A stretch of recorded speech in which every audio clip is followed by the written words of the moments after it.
Ladies and gentlemen, we are going to be looking at a blast from the past. This is Sovietwomble's original DayZ bullshittery part one from, no kidding, August of 2013. And we are going to be sizing up just how right or wrong Arma got it. Let's get into it. Give him a lift. Just Leave him. Just drive on. He's unarmed.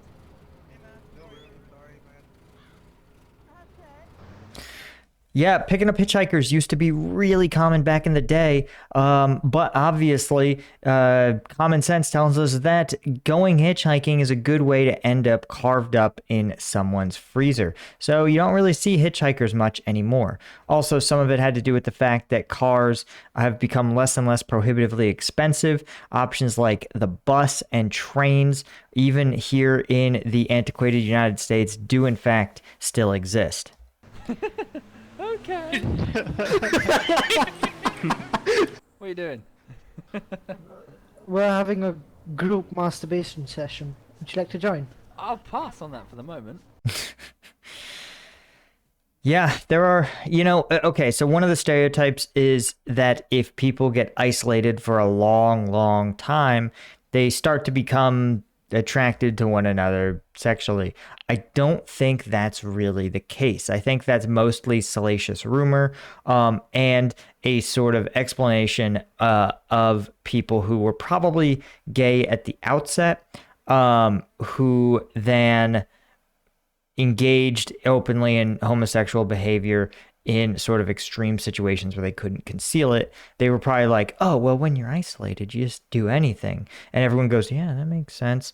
But, now in the modern era, right, we've just accepted, hey, some people are gay. We just roll with it. That's clean. Go now, boy. How's it looking, Trouble? That's utterly shagged. Oh, was it bluntly? It's utterly Oh, shagged. holy fuck. Yeah, that's not going anywhere. Can we blow it up? What is it?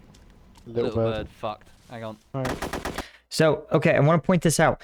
In a real zombie apocalypse, right? First off, let's do a little zombie apocalypse math, because of course you're here for this video. You are going to get some math whether you wanted it or not. So let's say 99% of the population died. Okay. They go, oh, would modern society collapse as we know it? I argue the answer is no. Why is that? Well, think about your organization, what you do, right? If it's over 100 people, then could one of those people do the functions of the organization? Could a 1,000-person organization function with 10? Now, right away, you're going to say, no, of course not. But could it perform its core mission with 10 people if it's a 1,000-person organization? If 99% of the demand also diminished. So, for example, I was in an audit agency with 800 people. Could we do our job with 8? The answer is no, not at its current workload. But could we perform the core functions at 1% effectiveness with 8 people? I argue, yes, we could have. Could an airline fly 1% of its flights with 1% of its people? I argue, probably yes. They would probably have to be very selective. They'd have to fly maybe among perhaps 4 or 5 major metro areas.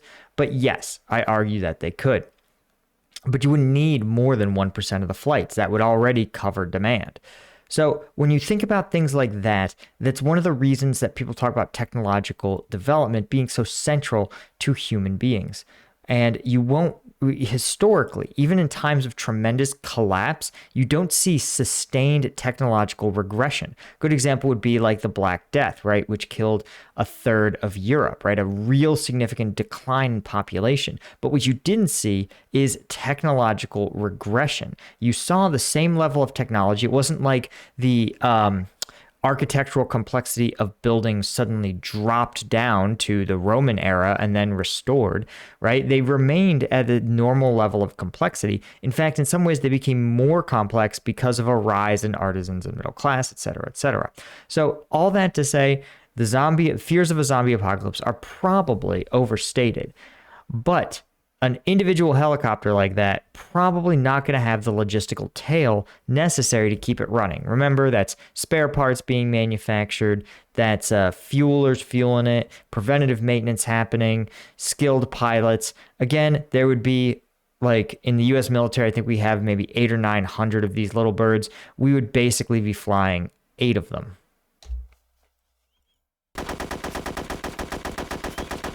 Well, I tried. But you don't want to try to destroy them even if they don't fly, because that's a free source of parts. Can the black people get beards?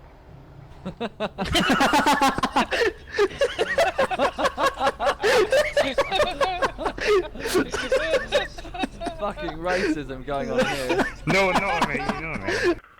Okay, fun fact, guys. In the US military, everyone is required to shave, but if shaving is so irritating to the face, shaving every day, that it produces negative medical effects, then you can actually get an exception to the shaving policy. And what I'm talking about, it would be, for example, let's say you had a surgery on your face or a wound on your skin. Then you might just not shave, and you might get medical permission that says, hey, listen, you don't have to reopen your wound just to comply with US military regulation.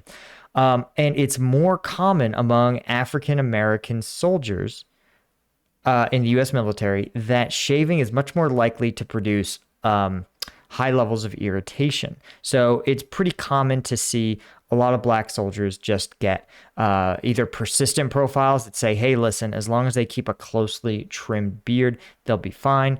So in conclusion, yeah, absolutely. Who's masturbating? I'm driving from the passenger seat. It's probably because it's a vehicle model of a UK vehicle, but the vehicles here follow US and generally global driver's side, left side rule. I'm a wizard. I am income. Hey guys. Hello. I love how this is a extremely stripped down version of classic Sovietwomble. You know, you notice the text is literally Times New Roman flashed on the screen. Hello. Okay. Oh shit! Where did that come Ow. from? Sorry, that What was that? That's what the Tesla sees when it hits a pedestrian. A flipping car just spawned out of nowhere. Oh, I've Oh. destroyed... Fuck! Oh my god! When do we get in? Why can't I get in? In the back. In the back, in the back. That's what she said. Ah! Hang on! Ah! They're on me! Hang on! He's making those noises, he is. Whew, that zombie is angry.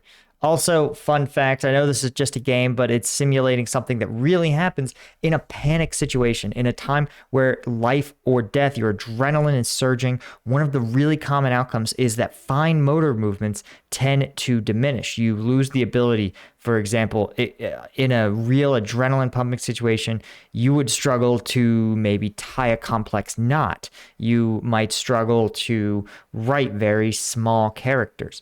Now, this isn't universally true, right? You can train yourself past it. You can train your brain to sort of instinctually be able to do these fine motor movements, but it's really common for people to report an inability to do fine motor movements and what's called tunnel vision, which is a fixation on the threat and the thing in front of you instead of thinking about the holistic picture. It's one of the hardest things to overcome, and it's why the military loves to beat training into the dirt. That's one of the things that even I did before every patrol. We would talk through, what will you do if you receive small arms fire? What will you do if we get hit with an IED? Like daily we were talking about it. We must have done dozens or even hundreds of those drills in our pre-deployment training. And the whole point of it was that even when you had your fine motor movements diminish and you got that intense tunnel vision and your leadership got that intense tunnel vision, you would still be able to instinctively protect yourself and your teammates. There we go. Oh, Oh man. It's just blood squirting Jesus everywhere. Christ. I'm fucked up, really. But the key is to do it not to the point where you can function, and this is true of training generally. You shouldn't do it until to the point where you can't get it wrong in your day to day. You need to drill it to the point where your conscious mind is like, doesn't even need to think about it and go way past that. So that's why you see the same drills repped over and over and over and over again by high level athletes, right? Because in that moment, that high stakes moment with the playoffs, the crowd cheering, you need to be able to default to that instinctive motor movement, even when you've got all the adrenaline that's kind of trying to thwart you. Really badly. I need help. I will sort. Ooh, your hands are so soft. Okay, right. So what's our MO for nighttime? Are we gonna go raiding bandit helicopter crashes? What the fuck? Whoa, what the Fuck fuck? me. It just went night. Whoa. The fuck? It's like some biblical plague level stuff right there. Whoa, I can't see shit. These fucking lights aren't working. Broke it. I think that's too much nighttime. Do you have any antibiotics? Because I've got AIDS. Are you in the car now? Okay, so I just want to point some things out. First off, AIDS, or something immunodeficiency virus, is a condition. No, I'm sorry. AIDS is not. HIV is human immunodeficiency virus. AIDS is a stage or a condition that you reach from advanced untreated HIV.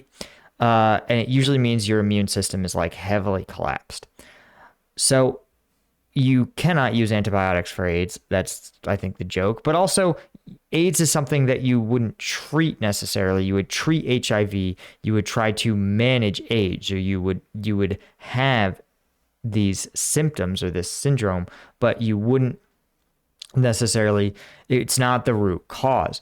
Also, fun fact, AIDS antiretrovirals are so treatable that a lot of doctors actually now report that it's a much greater risk to be diabetic. It requires insulin and careful management, and it changes the foods you can eat. Whereas AIDS is 3 antiretroviral drugs that you take every day, I think. And I think a doctor visit every couple months to make sure your viral levels are low. And that's it. You can live a full and complete life, which is a tremendous change, even from when I was a kid, right? Where HIV inevitably led to AIDS and was a death sentence. Yes. Can I drive? Yes. Okay. Where'd you Hey, start? Why the fuck am I alone on this side of the Yeah, fucking because truck? you're the black guy. Fucking racist son of a fucker. Transfusion underway. And we should I'm be good. spent. There we go. Yep. There we go. Nice. Thank you. Okay, everyone just grab all this medical supplies then. Was it good for you? Well, you took your own sweet bloody time, but You loved it, you slut. There's a guy over here. why am I sitting next to a fucking zombie? I love how the zombies are looking at him with something like hunger. That's funny. Also, battlefield transfusions, I've literally never heard of that happening. What I have heard of, though, is what's sometimes called the walking blood bank. And so it used to be, okay, so when, I'm going to say 10 years ago, right, battlefield medicine was like, hey, if someone starts losing blood volume, you can maintain blood pressure by giving them saline, by giving them just salt water. Right. But what they found is that the salt water was actually flushing blood out of the system. It was whatever wound was leaking blood, by pumping them full of salt water through an IV, you were actually pushing more of that blood out, and it made things worse, not better. But what does make things better is, well, more blood. And in the US military, you are screened for major blood disorders, and you're screened by blood type before you deploy, right? So you have it on your dog tags. So I have been at forward operating bases where they will, when they need blood to transfuse, they will call on the loudspeaker, anyone on this base with type, usually it's an O type blood, O negative or O positive, report to the medical tent at once. And you notice the wording is not a suggestion or a request. It's an order. I've been at bases where I have had to stop patrols that were about to leave because I had soldiers go, "Hey, sir, I'm O negative." And I say, "Go, go." And almost always, I mean, as a testament to the military, there's almost always no one thwarts that. And the line, by the time any of my soldiers get there, is like around the block, the tent block. So, the walking blood bank is a really effective tool, but I've never seen a in the battlefield transfusion done. I'm bleeding, so I'm probably not the best guy to do it. Actually, probably hospital would be Yes, dude. better. Yeah. Oh man, my legs are sticking out the side of the fucking car. Looks like we're out on a right Come on. thing flying in here. I'm gonna drive. Oh, jeez. Off-road straight through Go the first person. I'm as bothered by the barrels pointing in unsafe directions as I am by the man filleting another man, honestly. This is never going to get monetized. Go first person. He's sucking him off. Ah! Oh, no. Oh, baby! How do I take Hey, screenshots? Nick, look at this. You know this is old because Cyanide is like, how do I take screenshots? How do I take screenshots? He's looking back up at him. Oh my god. This is too much. How the fuck did I kill Beveril? How did because this is getting really intense right now. Oh, Jesus. Yup, This that was is- a square, sir. This is just hard to watch. Oh. All right, guys. Ooh, that's part 2. Part 2 comes later. Anyway, guys, thank you so much for joining me on this journey. Be sure to hit that subscribe button. Let's make sure we shout out the patrons of Patreon. If you want access to exclusive content, Patreon is the place.